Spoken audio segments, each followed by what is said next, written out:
نضفت الدجاج كويس ونحيت عنه الجلد ونضفته بالليمون.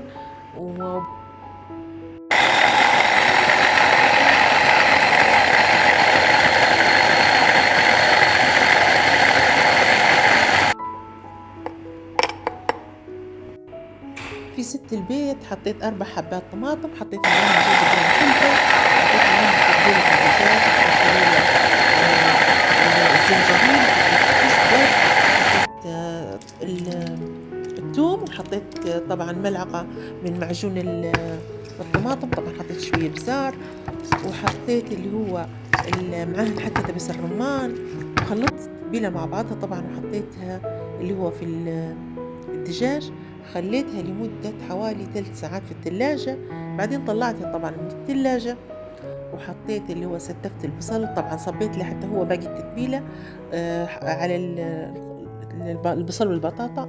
طبعا ستفت البصل هو الأول، وبعدين ستفت عليه البطاطا، بعدين ستفت عليه الدجاج، وحطيت عليه اللي هو السلفر، وحطيته في الفرن لمدة حوالي ساعة.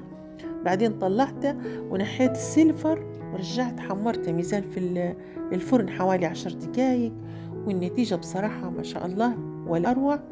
ونتمنى أنكم تجربوه وتكتبوا لنا رأيكم في الكومنتات.